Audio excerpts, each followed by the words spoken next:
Pull up a seat. You're not late. You're right on time.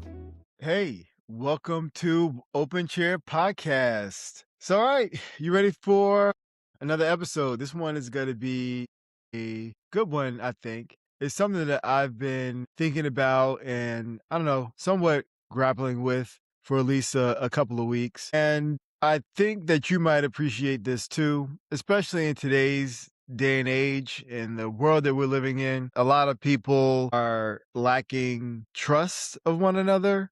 We are getting into our own silos, so to speak, and it's impacting the way the world is moving. So, we're going to talk about that a little bit, just how the impact of not speaking up, perhaps, when maybe we should, how that might impact the world around us, our own world, and the people that we know and care about. So this episode was inspired by a reel that I saw on Instagram of Pastor Howard John Wesley of Alfred Street Baptist Church. And in this clip, he basically calls out his congregation and he tells them that if you're not using your voice to speak up or to speak out against injustice or what is you perceive to be wrong, that you've essentially betrayed the church. You betrayed your people. That you've gone against what is the Christian thing to do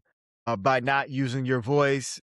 He goes further to talk about how not voting also is part of that. But I want to focus more on the part where not using your voice when you have the power to use your voice and how your voice in and of itself can be powerful. I want to speak about that, like how maybe we don't wield that power in the ways that we should, or maybe we do. Maybe we're using it in the exact way that we should to protect ourselves, to create boundaries, to not stretch ourselves too thin. So let's continue to dive into that a little bit more. What he also does is not only that does he call out the people in his congregation, but he calls out his fellow clergymen as well. The people who have a platform, who have influence, who still choose not to speak out about the things that matter, that matter to the people in their congregation, that matter to people in the country, in this world. And he's insisting or suggesting that there's a sense of responsibility there, that when you have a voice, when you have a platform, no matter how big or small, that you have a responsibility in a sense to use that voice when it's necessary. And then also just a quick note, I will be looking down periodically because I do have my notes here for me to stay on track. So just in case you're wondering, like, where's his eyes going? So it was a very interesting clip, and it made me think to myself, is he talking to me? Am I that guy now, or was that guy? And it also just made me think about how we're having to be smart about how we navigate the world today. That being safe for a lot of people, they think that means not saying anything, minding your own business. If it doesn't have anything to do with me personally, then it's not my problem. It's someone else's problem to deal with. If me and mine are good, like, it's fine. It's fine with me. And I've been there and I've lived that experience, having to make those decisions about when I would speak up or not speak up, and when I was going to mind my business, what I thought to be minding my business versus speaking up. But the question that I really want to sit with is, when does minding your business stop being a wise decision to make and start turning into hiding or avoidance? Because I feel like there's a thin line there. You do get to a point where you are presented with an opportunity to speak up, and maybe you don't, and your reason for not doing so is because you don't want the friction. You don't feel like it's any of your business. You have other things to focus on. Your life is busy enough already and has enough problems in and of itself that you don't need to be bringing in or welcoming in an opportunity for somebody to have an argument with you. So when does the boundary turn into a place to hide? When does this boundary become this shield, this mask that you've put up where you're saying you're labeling it as a boundary, but we're actually hiding and avoiding. So and again, I feel like it's a thin line, and it becomes thinner and murkier as time continues to progress. But that's what I want to dig into today. That's what the episode is going to be about. And I welcome you to please, while we're having this conversation, think about what it is that I'm talking about exactly. These situations, these micro situations that you deal with from really probably in your everyday life where you're having to make that choice. So the reality is staying quiet is a choice in and of itself. When you don't do anything, that's also a decision that has its own set of consequences that accompany it. So, and we're talking about using our voice in this instance, but we can use this in an example where I don't know, you see somebody who's about to walk in front of a car. Yeah, no, it's not really your business, but if you reach out and grab their arm and keep them from walking in front of that car, like you've done something good for that person. You've done something good for the people that care and love about them. And you've done something good for yourself because we get something out of helping other people as well. At least I think that most of us do. So, but silence or not acting has its own set of consequences, and it is a choice in and of itself. And I'm not saying that you have to speak up about everything, because there's some things that you probably should keep your mouth shut about. And depending on the environment that you're in, for example, if you're at work and something comes to your mind that's, maybe taken the wrong way, and you're an intelligent person who knows how to read a room, the timing might not be right to make that comment. So I'm not saying that you have to speak up about everything, but how do we know the difference between minding our own business and hiding? Like where do we find that line between I'm presented with this thing, with this situation in front of me where I can speak up, and I have this feeling that comes over me. Perhaps I feel it in my chest where I'm saying to myself, oof, that's probably not great. And I know that there's something to be said about this. I have a differing opinion, or I have a truer opinion, or maybe even a fact about this thing. And now I'm in this space where I have to make a decision whether I speak up or not. So when you make the decision to not speak up, is that you setting a boundary, or is that you hiding? Is that you, I guess, stepping away or shielding yourself, protecting yourself from having friction in that moment? Most of us will never be the preacher. Most of us are never going to be a president or a senator or somebody with a super large platform. So when we're talking about speaking up, we're not talking about in a grand way. We're not talking about, getting up on a stage in front of thousands of people and making a declaration or proclamation about anything. What we're talking about are these minor, or maybe minor is not the right word, but these micro situations that you find yourself in every day. So you're at work and is a conversation that comes up between you and someone in your office, or in your cubicle, in the cafeteria, or wherever it is that you're having these conversations with people, and something comes up in that conversation that you have intimate knowledge of, that may be directly tied to who you are as a person. And this person that you're having this conversation with, they have an opinion or an understanding that's not right, that you know to be incorrect. Those are the moments that we're talking about. So the real arena, so to speak, where the crucible actually happens, where those small battles are taking place, again, they're not in the pulpit. They're not on some grand stage. They're not exclusive for people who have a huge audience. It's at the dinner table when you're at Thanksgiving or Christmas, or maybe you're even just having a small intimate gathering and something comes up. It's in the break room. It's those one-on-one conversations where you're the only one who knows better, and you know that you know better. When you hear it, it turns something on inside of you, and you say, I know that that's not right. I know that this person is wrong. And this does not mean that they're a bad person. It doesn't mean that it doesn't mean anything necessarily about them. It could, but it doesn't automatically mean anything about them. But some people are just ignorant to certain things. They don't have the same experiences that you have. They haven't walked in the same shoes that you've walked in. They haven't been to the same places that you've been. They haven't connected with the same people that you've connected with. And it could be vice versa. The next day they could be teaching you something. But today, you have an opportunity to teach them something, to enlighten them, to put something in front of them that they've perhaps never been confronted with.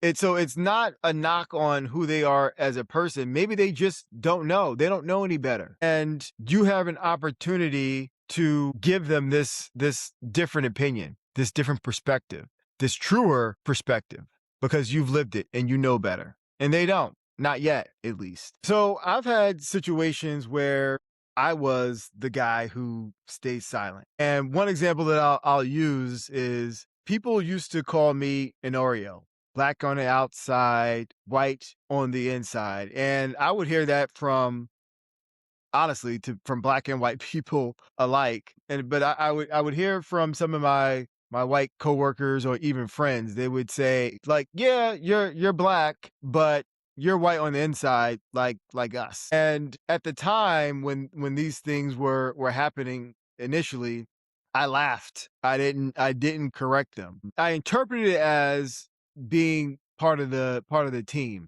because I was in environments where I was one of a few black people, and I found, or I had to find, camaraderie and cohesion with people who were not black, which we all should do. There's nothing wrong with that. But the problem that I saw was that, or what I realized and what I learned and what I know now, is that they were giving me a pass. They were giving Jason a pass. That pass didn't extend to my larger community. It was only for me because I was there, I was present, I was in the room, and I was given the opportunity to earn, in a way, that pass, that exemption from what they believed about black people. And I think that I fell short in not speaking up and saying and correcting the record that I am one how I am is one of many ways that black people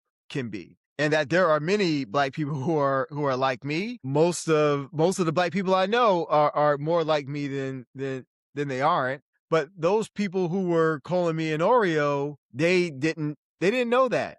They came from communities that didn't afford them the opportunities to connect with black people on a personal level. They came to work and were somewhat forced to be in the company of black people, and this was their experience now with me.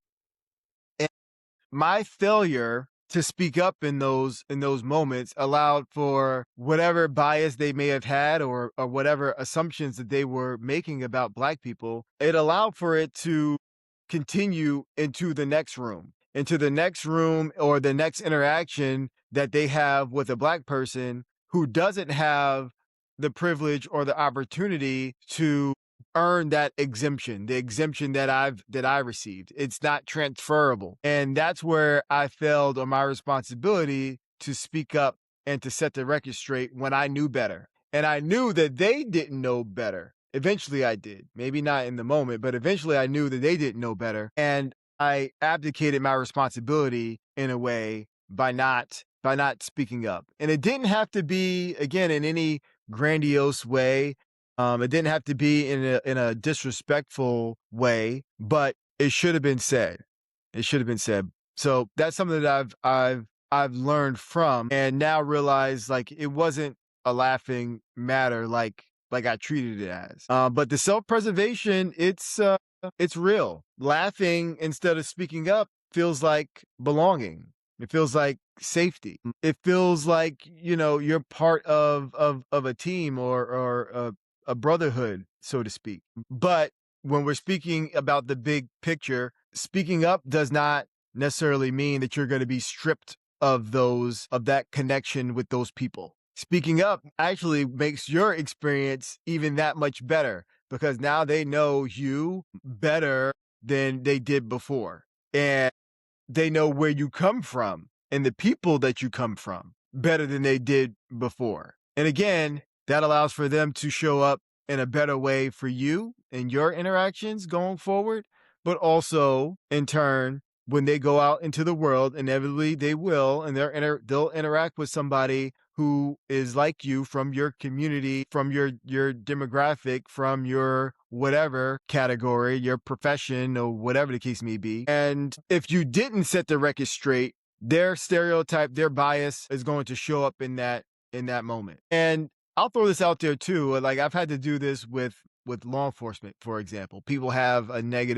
Some people have a negative belief or understanding about law enforcement. And I've been in rooms where I absolutely hate having to speak up as the sole law enforcement guy in the room. But I started to feel like I had a sense of responsibility to speak up because people were going out into the world and acting on bad information. And I started to feel like this could be dangerous, like physically dangerous for people to be acting on bad information when I am in the room and I hear this and I know better. So I started to speak up in those situations and inform people, okay, this is how it really works. This is what the law really says. And, I became in certain circles, okay, that's the cop who knows some things. And again, I never wanted to be labeled as such because I'm an individual and I don't speak for any whole community, but there are instances where if you know better, that you probably should speak up and also help other people to know better as well and to learn and to grow. I mean, you could like that this is more of an extreme case where people having bad information could get them to act in a certain way with law enforcement that's illegal and could potentially get them hurt. And it would be irresponsible. It would have been irresponsible for me not to speak up in those instances. In a similar way, how it was irresponsible for me not to speak up when people were calling me an Oreo and assuming that I was an anomaly as far as it comes to black people. That instead the stereotype of that they had in their mind of black people was the standard. So there's a name for this. It's called covering. And covering is when you downplay a known part of who you are to blend into the mainstream. You're not hiding it, you're muting it so you can fit in. So how many of us are covering? And it doesn't have to be in the sense of the examples that I gave, but how many of us are downplaying parts of ourselves in order to fit in? People are doing it every day. Hell, you might have just gotten finished from covering, just before you hit play on this podcast. And now you're letting your shoulders down and relaxing and becoming more of the real you in this moment. But you were just hiding parts of you from whatever it is that you were doing around whoever it is that you were around in order to fit in. Because we all want to belong. We all do want to belong. But I think where we miss the mark is we can more truly belong when we are our authentic selves. Then you start to connect to the people who matter, the people who will connect with you, the people who will value you and who you truly are, rather than an avatar of who you are or some made up person that you created in your head, some caricature of who you are as a person. When you're truer to yourself, when you cover yourself less, you leave space for people to connect with you authentically. You leave space for your tribe to find you. If you're leaving out there fake crumbs, people aren't gonna bite on that because they can tell. They can tell when you're not being real. So how often are you covering in your day-to-day life? so you can fit in. In a 2023 Deloitte and NYU study, about 6 in 10 US workers across every group, including straight white men, said they cover at work. Is that you? And this is not to mean that, sometimes it's not a bad idea to not show everything to the people that you work with. You don't want to show your dirty laundry to everyone that you work with, because people can view that as, you have too much going on, or it's disruptive to the workplace, or whatever the case may be. But you should be able to show up to work the majority of the time as most of who you are for real. Who you are when you're outside of work, you should be able to bring most of that with you to work.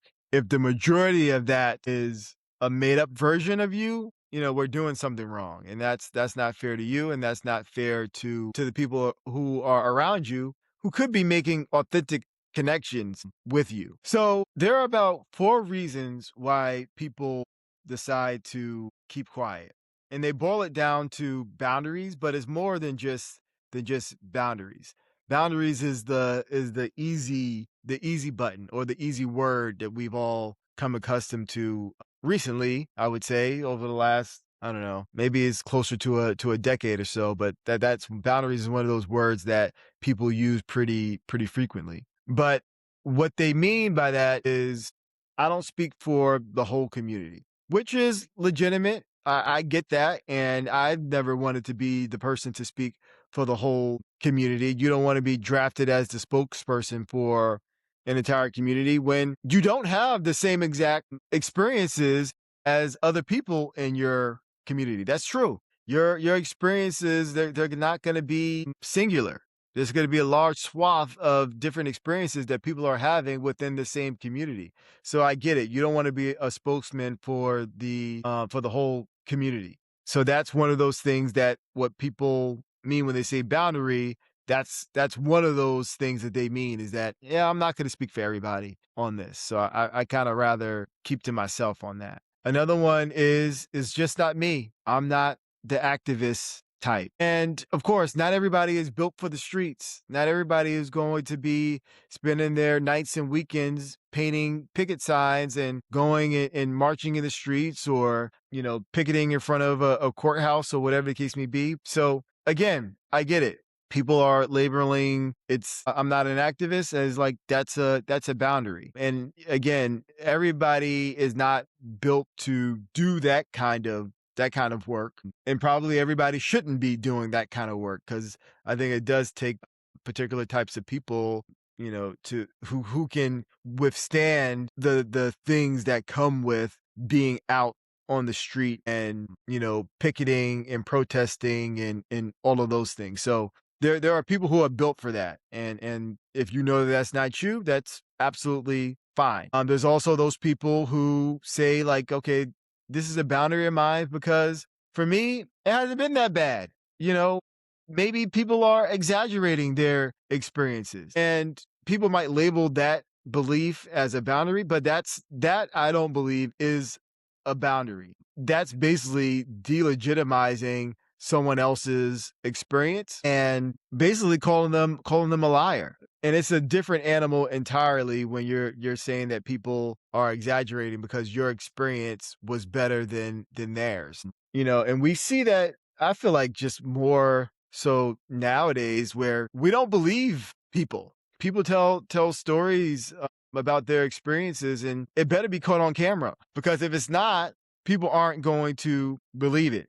And then that reminds me of during the civil rights era, how the shift began to happen when the revolution became televised. We've all heard that quote before, but when the atrocities and the brutality that befell on the people who are out there protesting, doing that kind of work, the sit-ins and things like that, when that started to get streamed into American households, then people started to believe it. All of the things that people were reporting for years and years and years, decades and decades and decades. Now people are like, wow, okay, maybe they weren't lying this whole time, because now they can see with their own eyes. So, but that's the reason why that's not a boundary when you're saying because your experience hasn't been as bad as their experience that it's exaggerated or it's not real. Because, people's pain is real and we can't be everywhere at once. So we should err more on the side of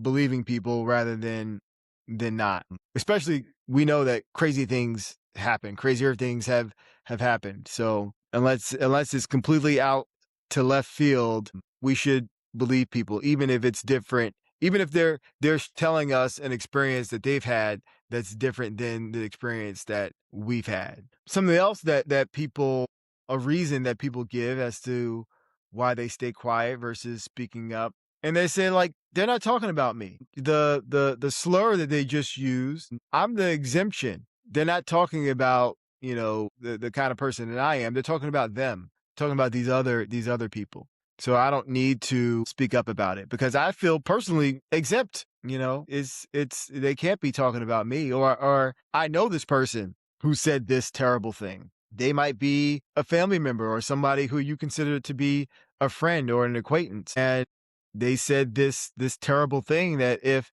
you weren't who you were to them and they were to say it to you, you would be offended. But you're letting it slide because you are who you are and you've gotten the past. So a boundary is about capacity.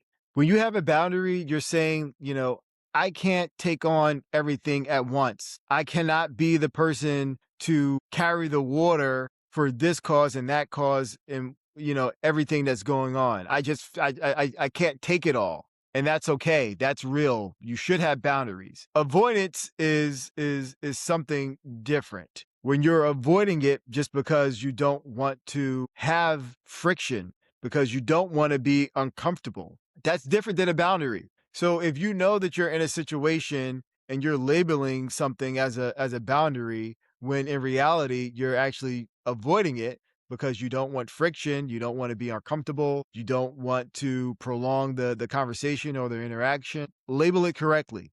You can still do what you want, but that's avoidance. That's not a boundary. So, how many of you have been in a situation like that where your family is sitting around and they make a comment or an assumption about a community you belong to and they use a slur, something that would normally be very inappropriate in another setting, and honestly, maybe inappropriate in this setting as well. But this person feels comfortable to say what they said, and you've let it slide because you say to yourself, "Well, they respect me as an individual. I'm not like the people that they're referring to. So I'm gonna bargain with this one. I'm gonna let this one slide."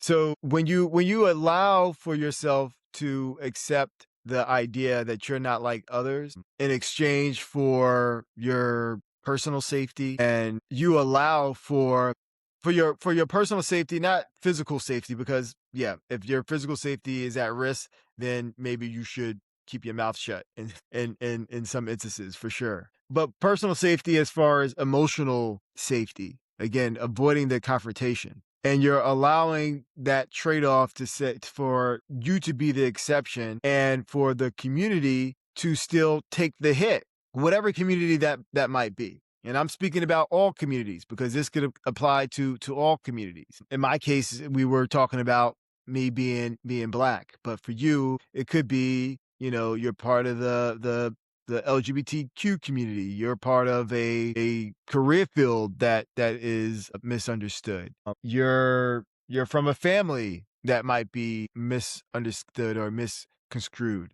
You might have a disability that people don't fully understand or accept. Whatever it is for you, when you don't speak up, the bill is paid by everyone who is not in that room to get the exception. You're pushing the bill, they're pushing the cost of existing to a future date and to someone else who again will not have the opportunity, they will not have the time, they won't have the connection to get the exemption. So what does that mean for them in that moment? What do they lose in that moment?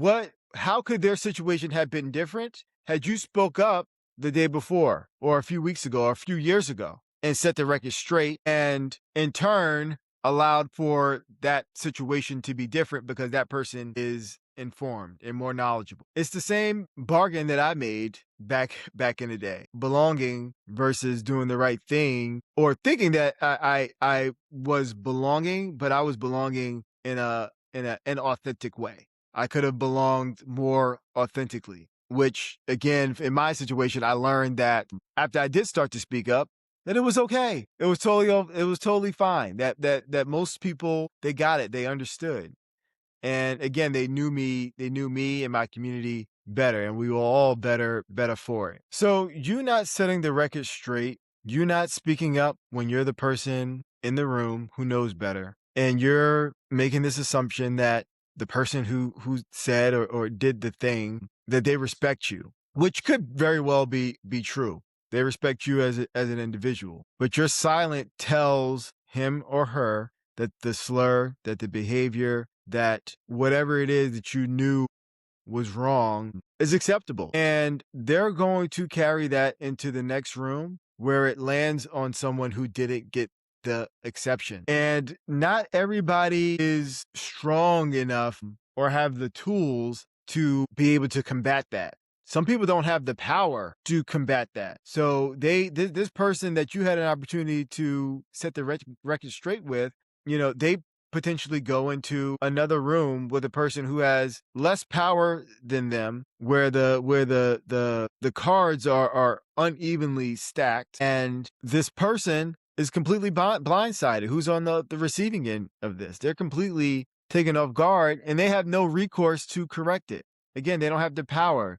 They don't have the position. They don't have the whatever it is to speak up and defend themselves in that moment when you could have potentially saved them from that. And that won't be the case in every situation. I know that, but it will be in some situations. And it may be a very important situation where the fact that you spoke up made a big deal. It may not have been such a big deal when you did do the speaking up, or maybe it was, but that's irrelevant. Whereas the impact that you have on the other side of that is also important, and more important, really, than the situation that you find yourself in at that very moment. So just speaking up in and of itself is not virtuous, because there are instances where speaking up for some people is performative. And I think that's part of the reason why we get turned off by that sometimes. Sometimes speaking up feels like, I'm putting on, or I might be perceived as putting on, or seeming self-righteous, or overly important because I'm speaking up about this thing, because some people do that. So I'm not saying that you should be speaking up about every little thing, because some people do take that as an identity, so to speak. They're the person who speaks up about this particular thing all the time, and they're hoping to get some, "Oh, great, so and so, you always speak up, you're fighting the good fight," and all the things. They're looking for the praise and for the admiration. So that's not what I'm talking about. So I'm not saying that you need to be this crusader who talks about and speaks up on any and everything all the time, because that's not what I'm asking of you. Honestly, I'm not asking anything of you. I really just want us to think about this and to consider, some of these things. So I get it. Sometimes there are people who perform caring so much, who put on a big show, and sometimes the opposite of that, being silence, feels like the better things to do, the right thing to do. Because when you speak up around someone, or in an environment where that's the perception, that's something that people do, or that a community does, I can understand just being silent because you don't want to be grouped into that, because that may not be you. That's likely not you. But there is a middle there that just requires you to be truthful in the rooms that you're in without making it a show. If you become the person who's the truth teller, the truth speaking truth to power in some instances, or speaking truth laterally, people will be able to differentiate you from the performer. So, and I'm also not ignorant to that speaking up does have real costs. If you're someone who, where we hear this a lot with people with their coming out stories, for example, they might speak truth to their parents and then they find themselves out on the street. Or you might feel like you want to speak truth to your boss, and depending on what that truth might be, it may be received wrong. And you might find yourself unemployed. So there are real consequences to speaking up, and some of them may be negative. So as the good book says, there's a time to be silent, and there's a time to speak. And I trust that you'll be able to discern, those times to be silent, and when there are times to speak. But if you find yourself always being silent, then you're not really having that conversation with yourself internally, because there will be times where you should be speaking up. And then obviously there will be times where you won't be and where you probably shouldn't. So I'm not trying to call you a coward if you don't speak up at every moment. I don't speak up about everything in every moment, but I do speak up about more things that I did in the past, especially if I know for that it's wrong. You're going to hear about it more often than not, but I don't speak up about everything rather. And as I kind of alluded to this before, trust just among people, I would say this is globally likely, but definitely in the United States, has declined. And the statistics say that the share of Americans who say most people can be trusted fell from 46% in 1972. How many of you were alive then? Fell from 46% in 1972 to 34% in 2023. And neighborhood trust is at 44% right now, down from 52% a decade ago. So we're trusting each other less and less. And that's going to have an impact on this topic about you speaking up or not speaking up, and what environments you choose to speak up or not to speak up.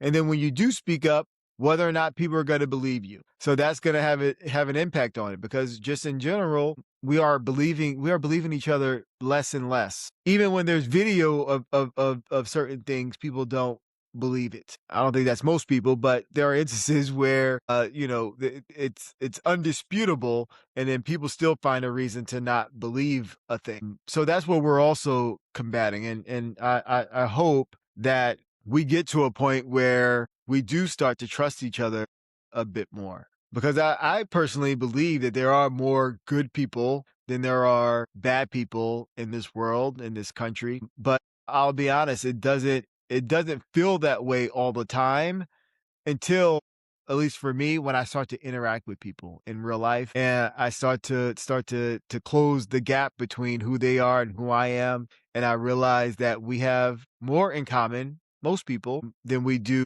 not in common. So you might be asking yourself right now during this conversation, or you might have asked yourself this, recently, when you've been presented with the opportunity to speak up or to not.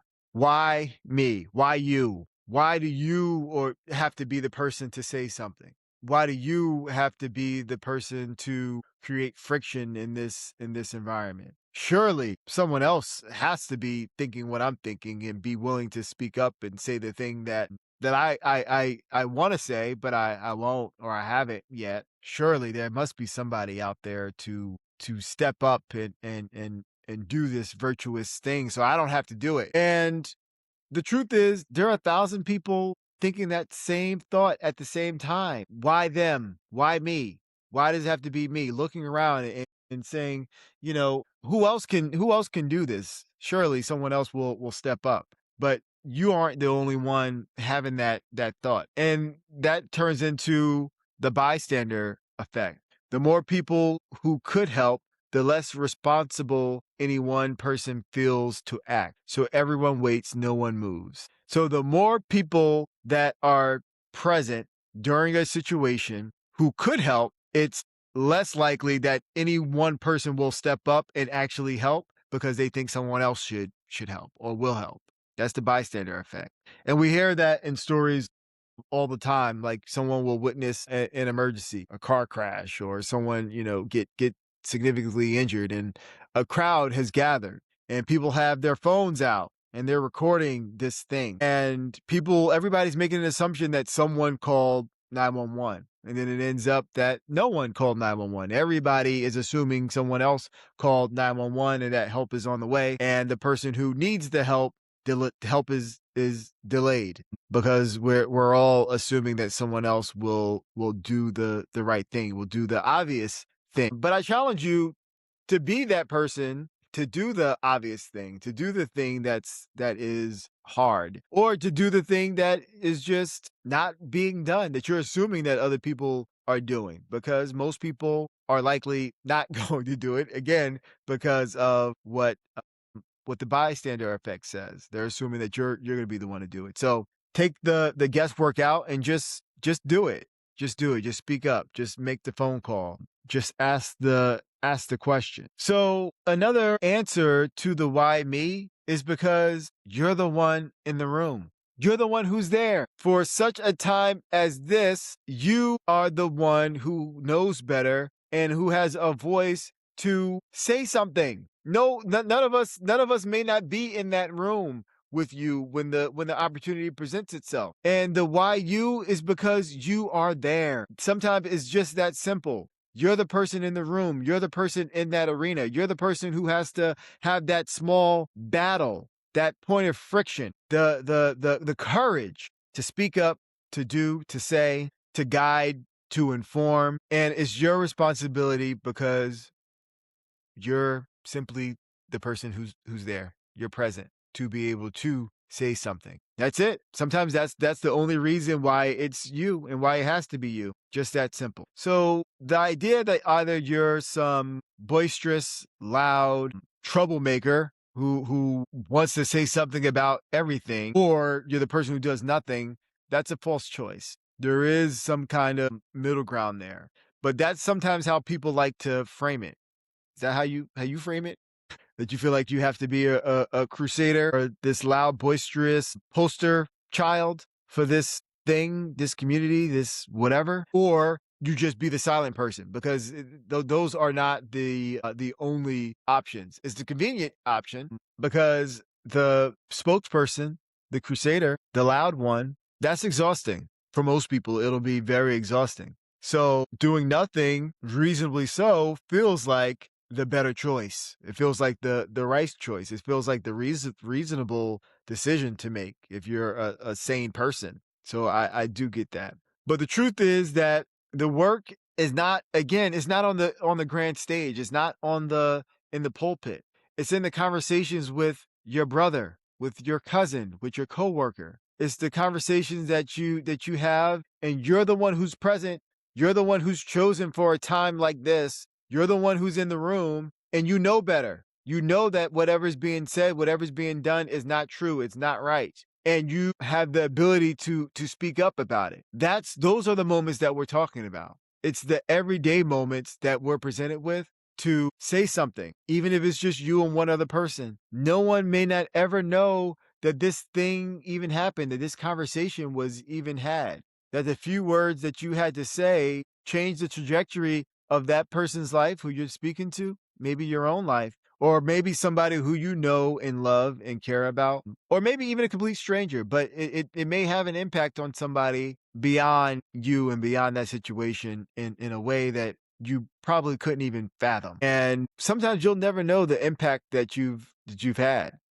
But you should do your part in saying what needs to be said so that you can rest assured that at least you did your small piece. And this is what breaks the spiral of silence. When one person says the small thing that no one else has said, that no one else had the courage to say maybe, or no one has the experience to say. But when you say that one true thing out loud, it gives the next quiet person permission to speak up. Micro impacts compound, and they can compound either way. If you say what needs to be said, if you inform, if you educate, if you enlighten people with your knowledge, with your experience, you can compound, that will compound positively in a pretty significant way. And it could also happen in the reverse, that because that spiral, that sequence has not been broken, it just grows. and it grows in a way that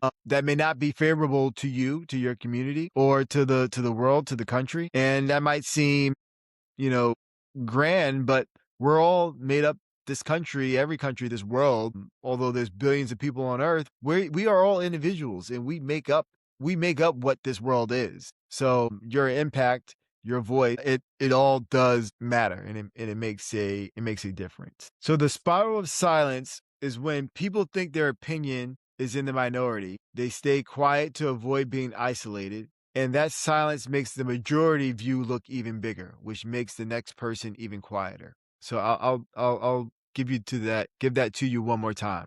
The spiral of silence is when people think their opinion is in the minority. They stay quiet to avoid being isolated. And that silence makes the majority view look even bigger, which makes the next person even quieter. When have you experienced that? That because we end up making an assumption about other people's opinions because so many people are being silent, and now it looks like the majority opinion is actually the predominant opinion, but it may not be in reality because so many people are being quiet, or the gap may not be as large as we're assuming because so many people are being quiet because they're avoiding being isolated. They don't want to lose their community. They don't want to lose their friends. They don't want to lose their position or their influence. So they're quiet. So I'm not telling you to be the loudest person in the room. That's far from what I'm bringing to you or presenting or challenging you with. Remember, I was the quiet person. I let people call me an Oreo and I just laughed about it. And I'm not preaching down on anybody, because I was there, and I now know the cost of not speaking up and how that can ripple and compound and have an impact. It can either have a negative impact or a positive impact, depending on what you do in those moments. And you don't have to march. You don't have to run for anything or speak for a whole community. You can't, and you shouldn't try. That's too much for one person. But when you're in the room and you know better, you should say the truth that nobody sees. That if people are having opinions about an entire group of people that to be wrong, to be inaccurate, you should speak the one truth. You don't have to make anything up. You just have to open your mouth and say the words. And that's the micro stuff that makes all the difference. Those small situations where you can just say a few words and shift a room. You can shift someone's mind. You can begin to shift your environment, your small environment, which in turn shifts a community and a country and the world, really. But it just starts with saying the one simple truth that to be that you know better. So it's at the dinner table. It's in the cubicle. It's at the water cooler. It's in the short walks between meetings, in the hallway. Those are when the real impact is being made. And that's what I'm calling you to do. To just speak up in those small moments. And no one even has to know about it, that it even happened. And these are the stakes. If you don't speak up, somebody's going to keep believing something that's untrue about people you love, people you like. And it's all because you were too comfortable, or not comfortable enough to be uncomfortable, and you let it slide. And I've done it, and I'm not trying to do it anymore. And I want to challenge you to, if it is something that you're doing, to not do it anymore, or to continue not doing, and to share with people your growth if it's something that you grew from, because it's important for people to know that growth can happen, change can happen. It happened for me. I learned better. So I invite you to argue with yourself, to debate with yourself internally, and then you can have those conversations outwardly. But first, go within and think about what we spoke about in this episode, and think about situations where you could have spoke up and done better, and think about how you'll do different in the future. And also think about those situations that you will continue to not say anything about. Because again, that's also okay. And there's a time for for everything. So again, you don't have to speak on every single thing, but start to have some discernment on the things that you should speak up about. And if you find yourself not speaking out about anything, that should be a sign to you that, okay, I need to do some soul searching. I need to have some courage because the stakes may be really high for you, for your community, for your loved ones, for people that you like, or maybe even people that you don't like. But we're all connected in some way, shape, or form. If someone is doing bad today, it could easily be you. Circumstances change all the time. We see it. So because it's not you today doesn't mean that it won't be tomorrow. And that's why you should care. You should care enough to, again, to speak the small truth, not about everything, but about some things. So if you have any thoughts about this and you want to share them with me, you can send me the email openchairpodcast1@gmail.com, openchairpodcast, the number one at gmail.com. And then, of course, I have my coaching business, coachjwill.com, if you're interested in anything related to that. But yeah, that wraps this up. So I hope that you've enjoyed this episode. I hope it's giving you some things to think about and to consider, and have these conversations with people around you. See what their thoughts are. But do that only after you have the conversation with yourself. So until next time, I'll talk to y'all soon. Stay honest, stay curious. The chair is open.